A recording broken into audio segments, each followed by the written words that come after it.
നല്ലൊരു പാർട്ണർഷിപ്പ് എന്ന് പറയുമ്പം വെറും പൈസക്കാരുടെ മാത്രം പാർട്ണർഷിപ്പ് അല്ല. അതിൽ കൂടുതൽ ഇപ്പോഴത്തെ ഒരു രീതി എന്ന് പറയുന്നത്, ഇപ്പോൾ ഒരു നോളജ് പാർട്ണർ ഉണ്ടാവും, ടെക്നിക്കൽ പാർട്ണർ ഉണ്ടാവും, അതുപോലെ ലീഡിങ് പാർട്ണർ ഉണ്ടാവും, ഇൻഫ്ലുവൻസിങ് പാർട്ണർ ഉണ്ടാവും, അങ്ങനെ അഡ്മിൻ പാർട്ണർ, ഇങ്ങനെ കുറേ വെറൈറ്റി വൈവിധ്യമുള്ള പാർട്ട്നേഴ്സിനെ കൊണ്ടുവരുമ്പം അത് ആ സക്സസ് ആവാനുള്ള സാധ്യത വളരെ കൂടുതലാണ്. എന്നാൽ ഇതിൽ ഏറ്റവും പ്രധാനപ്പെട്ട എന്താണ്? പണം മുന്നിൽ നടക്കണം എന്ന് പറഞ്ഞാൽ പൈസക്കാരായ പാർട്ട്നേഴ്സ് വേണം, ഫണ്ടിങ് പാർട്ട്നേഴ്സ് നന്നായിട്ട് വേണം. ഇപ്പോൾ ഇവരെല്ലാവരും കൂടെ ചേർന്നിട്ട് ഇത് മുന്നോട്ട് കൊണ്ടുപോകാനുള്ള തീരുമാനം എടുക്കുക. സ്റ്റേക്ക് എത്ര റേഷ്യോ, എത്ര പെർസെൻറ്റേജ് അല്ലേ, എത്ര വിഹിതം എനിക്ക് കിട്ടണം, അവർക്ക് കൊടുക്കണം, ഇതെല്ലാം പൊതുവായ ഒരു തീരുമാനത്തിൽ ഏകീകരിച്ച് അതിൽ നിന്ന് സൈൻ ചെയ്താണല്ലോ ഇത് തുടങ്ങുന്നത്.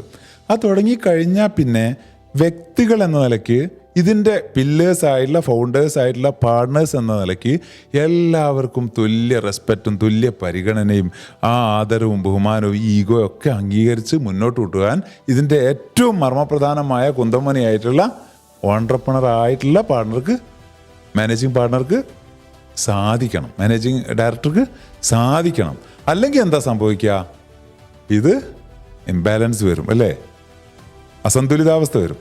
അസന്തുലിതാവസ്ഥ എന്ന് പറഞ്ഞാൽ തീർച്ചയായിട്ടും അവിടെ പൊട്ടലും ചീറ്റലും അകലലും തമ്മിലടിക്കലും പോരും ഒരു സംഘടനമാണ്. അത് ശരിക്കും പാർട്ണർഷിപ്പിൻ്റെ ഒരു ദുരന്ത സമാനമായ പര്യവസാനമാണ്. ഇതുപോലത്തെ കുറേ കേസുകൾ നമുക്ക് ലഭിച്ചിട്ടുണ്ട്.